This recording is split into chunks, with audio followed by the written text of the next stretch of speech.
If you're like me, you're spending a lot more time at home than you're used to. Am I right? What we all need right about now are some coping skills to help us not only get through this crisis, but to make ourselves even more resilient in the long run. How are we going to do that? It's called PERMA. PERMA is a framework for human flourishing developed by Martin Seligman, who's one of the founders of the positive psychology movement. Okay, I know what you're thinking. Positive psychology, that's just about being happy and thinking positively. Actually, not true. Although positive psychology does study happiness, its main function is to make us psychologically stronger. It can help us lead more meaningful and fulfilling lives. And ultimately, by becoming psychologically stronger, we can handle various situations in our lives better. That's something we need right about now.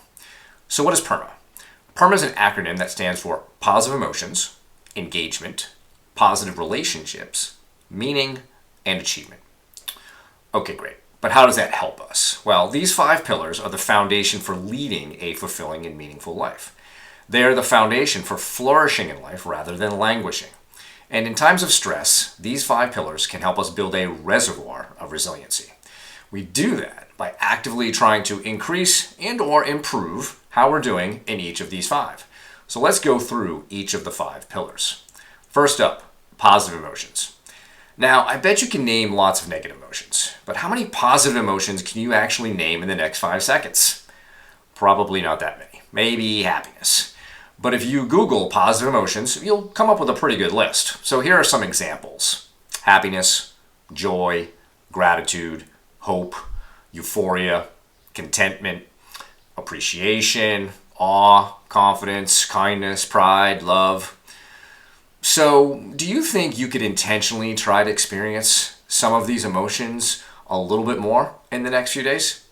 Give it a try. Pillar number 2, engagement. Have you ever been doing some work or some activity in which you lost track of time? Or maybe you were doing something and you were performing so well and you were super focused.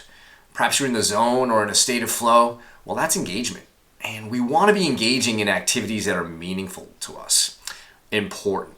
Things we're good at, activities that allow our creativity to shine. Now, this could be playing an instrument, cooking, some sort of crafts, maybe writing computer code, perhaps some aspect of your work that's highly engaging. So engaging work is often challenging as well. It's not necessarily easy, and that's what gets us to pay more attention and become immersed in it. So what are some engaging activities that you can build into your schedule? Pillar number 3, positive relationships. As human beings, we are social creatures. We crave connection. And in a world of social distancing and staying at home, we're going to have to be creative about doing this. The key here, though, is this is important. Stay connected. Reach out to others in your family. Reach out to someone you haven't talked to in a while. Let them know you're thinking of them. And when you connect with others, bring a positive perspective to the conversation. Talk about how you can help each other. What are you doing in this moment? Is building social capital. That's kind of like a social bank account. Social capital will make you more resilient. Pillar number 4, meaning. We all want to leave a positive legacy, but we don't always actively work on that. When we think of meaning, it's about purpose. It's about why we do things. So what do you want your legacy to be? What work do you do that matters to others?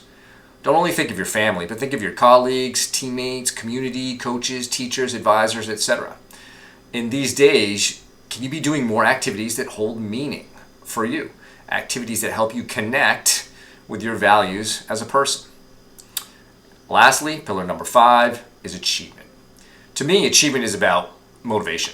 It's about having goals in life and accomplishing things. And this is important for us as human beings. We are ambitious. We want to have accomplishments. So what goals can you be accomplishing in the next few weeks? They don't have to be big, and maybe it's even better if they're not. But can you hit some small goals, like perhaps exercising 3 or 4 times this week, or doing a project around the house? If you can achieve just a few things, you'll start building pride, satisfaction, confidence. And guess what? That's a nice loop back to positive emotions, isn't it? There you have it. PERMA, your new roadmap to building resilience and a fulfilling life. I'm Brian Lomax, and this is Performance Extra.